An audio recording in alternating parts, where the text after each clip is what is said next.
So imagine for a second that you're walking across the stage at graduation. Right. The big day. Exactly. You've got your diploma in hand, the crowd is cheering, and you are finally a psychiatric mental health nurse practitioner. It's an amazing feeling. It is. But trailing right behind you like this heavy anchor tied to your ankle is, up to $180,000 in student loan debt. Yeah, that number is just terrifying. It really is. I mean, it's the kind of debt that dictates where you live. It delays you from buying a house. It basically hangs over every single career decision you make. Oh, absolutely. It's paralyzing. But now I want you to imagine a scenario where $80,000 of that debt simply disappears. Just poof. Just poof. In just 3 years. And it's completely tax-free. Plus, you never even have to, pick up the phone to haggle with some private refinancing company. Honestly, it sounds like a late-night infomercial. Right. When you're staring down that kind of compounding interest, the idea of 80 grand just vanishing feels entirely too good to be true. But if you are a PMHNP entering the field in 2026, this isn't a fantasy. This is your reality.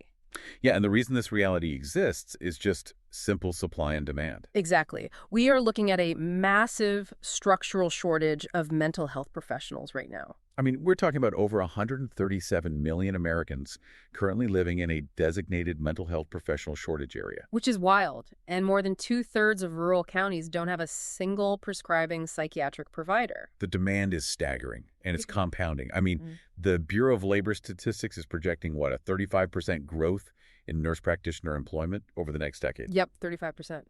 And because of the deepening psychiatrist shortage across the country, PMHNPs are essentially being asked to absorb a massive share of that clinical demand. The system is desperate for you. Which brings us to the core mission as our deep dive today. We're pulling from this really fascinating stack of sources from the PsycNP Fellowship. Yeah, specifically their guide on the 2026 PMHNP loan forgiveness landscape. Right. And we are going to decode the exact federal and state programs that are actively throwing money at this shortage. And we're going to uncover the hidden traps, too, the ones that literally cost practitioners years of their lives. Yes, the traps are huge. But we're also going to lay out the exact playbook to sequence these applications perfectly. Think about it this way. Your clinical training is the engine of your career, right? It's incredibly powerful. But loan forgiveness, that is the fuel. Without it, you are just grounded by financial stress, and unfortunately, most graduate schools completely skip handing you the fuel pump. Well, yeah, because the academic focus is almost entirely on the clinical workflow, which, is obviously vital. Of course. But they leave the financial workflow entirely up to the individual. And when you're carrying 6 figures of debt, understanding the mechanics of how these financial programs operate is, frankly, just as critical for your long-term ability to practice medicine without burning out. Totally. So if this money is just sitting there waiting to be claimed, where do we actually start? Let's look at the biggest chunks of federal money available. Okay, let's get into it. The sources mention something called the standard NHSC Loan Repayment Program, which is sponsored by HRSA. Can you break those acronyms down for us? How does this actually work? Sure, let's decode the alphabet soup first. Yeah. So HRSA is the Health Resources and Services Administration. Okay. They're the federal agency focused on improving healthcare for people who are geographically isolated or economically vulnerable. And they run the NHSC, which is the National Health Service Corps. Got it. So the standard NHSC program offers up to $50,000 over 2 years for full-time work at an approved site in a mental health or primary care shortage area. And if you don't want work full-time? If you want to work half-time, they offer $25,000. And the critical mechanism here, the really important part, is that this money is completely tax-free. See, that tax-free distinction is massive. Oh, it's everything. Because if a private hospital offered you a $50,000 sign-on bonus, you're going to lose a huge chunk of that to federal and state income taxes right off the bat. Exactly. This is $50,000 directly applied to the principal of your loan. It's a massive difference in effective financial value. Right. Now, the sources also highlight the Indian Health Service, or IHS, Loan Repayment Program. Yeah, that one is also up to $50,000 for an initial 2-year commitment serving American Indian and Alaska Native communities. And PMHNPs are listed as a specific priority discipline for the IHS right now, right? Yes, they're a priority because tribal mental health vacancies are just chronically unfilled. So the federal government is using direct principal payments to incentivize highly trained clinicians to relocate to these specific communities. Okay, but according to the Psych and P fellowship sources, neither of those is actually the highest value pathway. Right, there's a hidden menu item here. The hidden menu. It's called the NHSC Substance Use Disorder Workforce Loan Repayment Program, or the SUD program. This is the specific program that most new graduates completely miss. And it is the single most lucrative federal option available. How much are we talking? It pays up to $75,000, plus a one-time $5,000 enhancement for fluency in Spanish or another high-need language. Wow. So that's $80,000 total over a 3-year commitment. And unlike the standard NHSC program, you can work in any shortage tier, tax-free. Okay, wait, let me pause you there because I think I know why people skip this. Why is that? If I hear substance use disorder workforce, my immediate assumption is that I have to work in a dedicated, intensive inpatient rehab facility, like a lockdown detox center. Yep, that's exactly what people think. Is that why people are missing it? Because they assume they don't qualify if they're just doing, general psychiatry. That is the exact misconception keeping people from applying. The government casts here is so much wider than people think. Really? Yeah. The underlying intent of this program isn't just to staff residential rehabs. The government is desperately trying to expand the overdose response workforce across all levels of care. So what does that actually look like in practice? Like, who actually qualifies? The mechanism of qualifying is incredibly broad. So if you're prescribing buprenorphine, you qualify. Okay. If you're providing medication-assisted treatment, what we call MMET for an OUD or AUD, which is opioid or alcohol use disorder. Sure. Even if you're working in a standard outpatient community mental health center, but they have a formal substance use service line, or honestly, if you're simply treating patients with co-occurring disorders. Wait, really? Just co-occurring disorders? Yes. Say you have a patient with major depressive disorder who also struggles with alcohol dependence. That qualifies. Oh, wow. Honestly, a PMHNP whose daily job description involves treating OUD or AUD is usually just one simple conversation with their HR department away from confirming their site is eligible for that $80,000. That is wild. So I could be doing the exact same clinical work I plan to do anyway in a standard community mental health setting and literally leave $80,000 on the table just because I didn't check the specific substance use box on my paperwork. Exactly. The government is using this financial lever to pull clinicians into the overdose crisis. If you are doing the work, you are entitled to claim the funding. It is really that simple. Okay, so that handles the upfront cash, like wiping out 80 grand right out of the gate. But what about the remaining balance? Right, because if someone graduates with $180,000 even after the SUD program, they still have $100 grand hanging over them. Exactly. We have to talk about the long game. The sources heavily emphasize PSLF, public service loan forgiveness, alongside this massive new wave of state-level funding hitting in 2026. PSLF is the anchor for long-term debt elimination. The mechanics of it are pretty straightforward. Remind us how it works. Sure. The Department of Education wipes the entire remaining balance on your direct federal loans after you make 120 qualifying monthly payments. Which is 10 years. Right. And those payments have to be made on an income-driven repayment plan, and you have to be working full-time at a 501c3 nonprofit or a government employer. And just like the NHSC money, the forgiven amount at the end of those 10 years is not taxed federally. Exactly. It's a huge benefit. Right. But I know there's been a ton of anxiety and buzz online about the rules changing in July 2026. Does that blow up the PSLF strategy for PMHNPs? For the vast majority of them, no. The July 1, 2026 rule change does narrow some very specific, nuanced activity-based carve-outs for certain contractors. Okay. But the broad 501c3 eligibility framework, that remains totally intact. Oh, that's a relief. Yeah. So if you're directly employed by a community mental health center, a public hospital, a VA medical center, a university health system, or an FQHC, which is a federally qualified health center, you are still squarely in the clear for PSLF. That is a massive relief. And what's really fascinating in these sources is that while the federal government is doing all this heavy lifting, the individual states have suddenly realized they have to compete for this talent too. Oh, yeah. They're waking up to it. We are seeing an incredible state-level surge in 2026.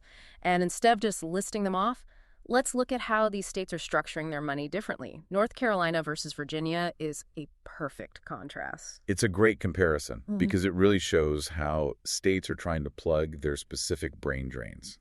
Let's look at North Carolina first. Okay. They're rolling out a massive $20 million Licensed Workforce Loan Repayment Program. They're offering up to $50,000 for practitioners in high-need communities. But they have a specific target, right? Yes, they're specifically targeting rural areas where the youth suicide rate is basically double the urban rate. So North Carolina is using a traditional reimbursement model. You do the work, they pay down the debt you already have. Right.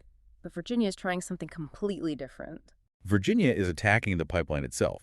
They've established this unique public-private partnership where they are paying full scholarships upfront for nurse practitioners to get a postmaster's PMHNP certificate. Oh, wow. So they aren't even waiting to reimburse the debt later. Nope, they're paying for the credential right now, preventing the debt from ever accumulating in exchange for a service commitment. That's brilliant.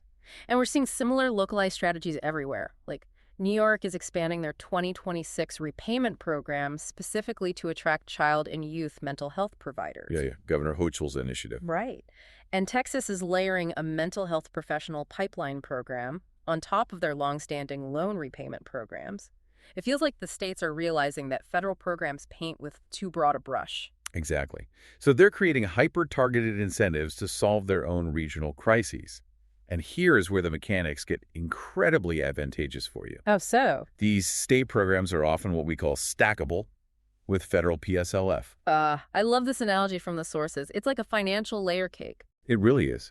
You can be employed at a 501c3 community center, making your standard income-driven monthly payments, which count toward your 120 payments for federal PSLF. Right. And simultaneously, you can have a state program actively paying lump sums toward your principal in that exact same year.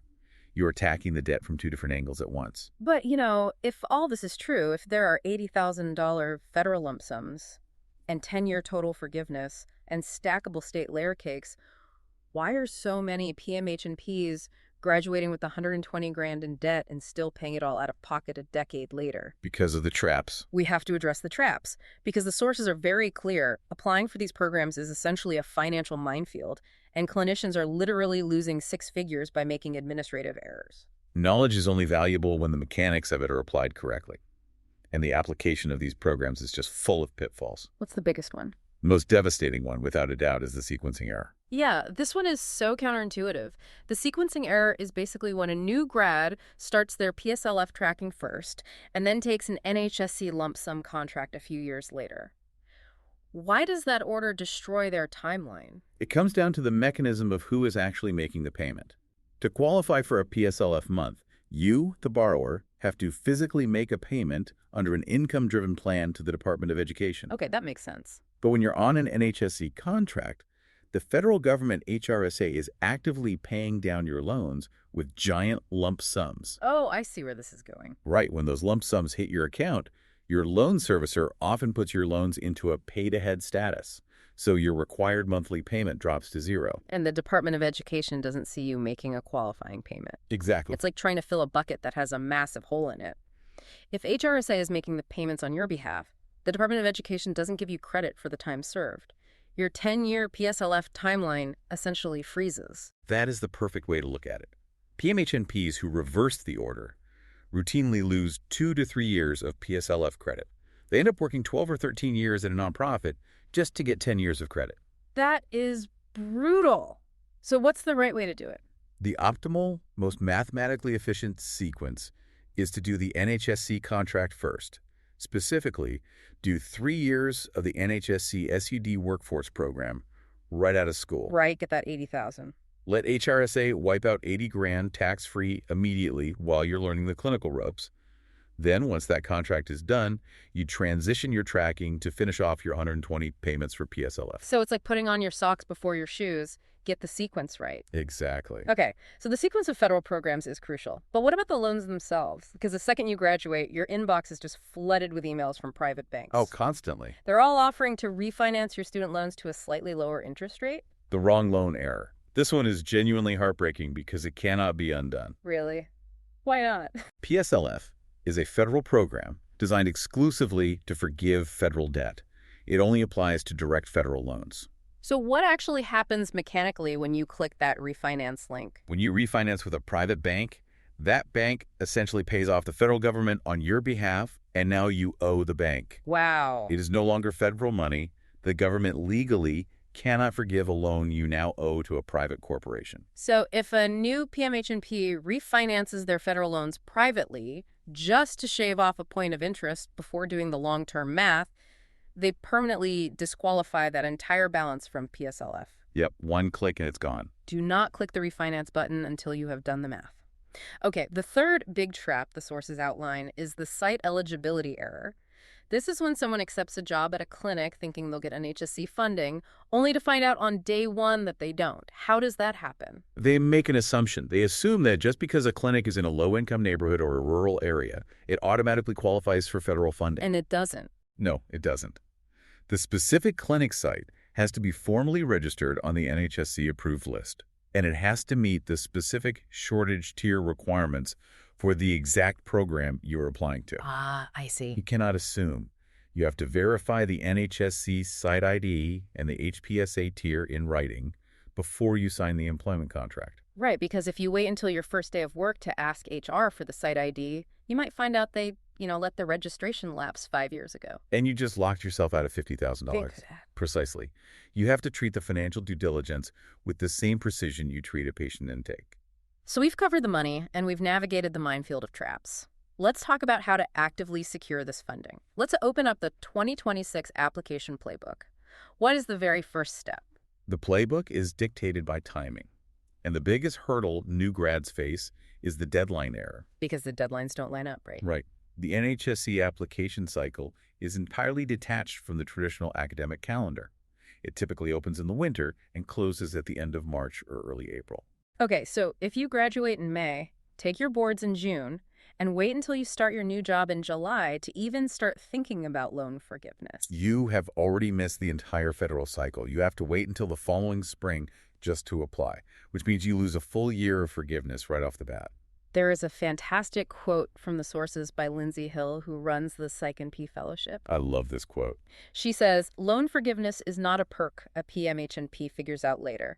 The dollars move when the file is built before graduation, not after the first paycheck clears. Build the file before graduation. It is so important. I want to drill down into that because graduation week is absolute chaos. You're packing up, you're studying for boards, you're looking for apartments.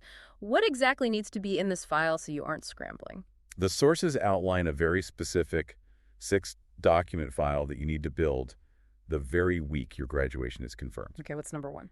First, you need your official transcripts. Second, your unrestricted state license, which you add the absolute second the state board issues it. Right, no delays there. Exactly. Third, your national board certification, the PMHNP-BC. Fourth, you need your most recent federal loan disclosure showing your exact balances and loan types. Okay, that's 4. Fifth, a signed employer attestation confirming your specific site is NHSC approved. And finally, a short, polished personal statement explaining your commitment to underserved care. Got it. Have all 6 of those ready to upload the minute the portal opens. And the sources emphasize that you have to document absolutely everything moving forward, right? Oh, absolutely everything. You keep the NHSC approval letters, you print out the HPSA tier pages, you save every single PSLF employer certification, and you recertify your PSLF employment every single year. Don't just assume it's tracking. No, an auditable paper trail is your best defense. Yeah. You do not want to be 10 years into your career applying for your final PSLF forgiveness and end up in a multi-month bureaucratic appeal because your loan servicer from a decade ago lost your paperwork. Yeah, that sounds like a nightmare. Keep a digital folder that travels with you to every single job. Okay, let's put all of this into practice because this is where the rubber meets the road. I want to play devil's advocate for a second. Okay, hit me. Let's be real about the anxiety of graduation. I have $180,000 in debt. A swanky private practice slides a contract across the desk offering me $135,000 a year. Which is very tempting. Very. But a community mental health center down the street offers me $115,000. It is psychologically incredibly difficult to take a $20,000 pay cut when I have that much debt staring me in the face. How do you actually justify walking away from that private practice money? Because you are looking at the gross salary, not the forgiveness-adjusted compensation. Forgiveness-adjusted compensation. Yes. You have to do the math on the total package. It is an illusion that the private practice pays more in the long run. Let's look at the community mental health offer. Okay, the $115K job. Yes. The salary is $115,000. But over 2 years, it comes with $50,000 in tax-free loan repayment. Plus, it immediately starts your 10-year PSLF clock ticking toward total forgiveness of the remaining balance. And the private practice. The private practice job gives you a taxable $20,000 salary bump. After federal and state taxes, you might see $13,000 of that, and you have to use that after-tax money to pay down your loans. Ouch. Furthermore, working at a for-profit private practice does absolutely nothing for your PSLF timeline. Over an early career, the quote-unquote lower-paying public job actually puts you tens of thousands of dollars further ahead financially. That is such a crucial perspective shift. Forgiveness-adjusted compensation. You have to factor the tax-free debt relief into your base salary to see the real numbers. You do. When you account for the debt relief and the tax advantages, the total compensation package at the community site is far superior. So to recap this entire deep dive, if you are entering the PMHNT field in 2026, you have the largest menu of pathways to loan forgiveness in the history of the profession. Unprecedented options. But nobody is going to do it for you. You have to be proactive. You have to build that 6-document file early. Verify your site eligibility in writing before you sign a contract, sequence your NHSC lump sums before your PSLF tracking, and recertify your employment annually. It is a deliberate, mechanical workflow. You really have to treat your financial health with the same rigor you treat your clinical practice. And to get you started, we have a concrete 10-minute homework assignment for you directly from the sources.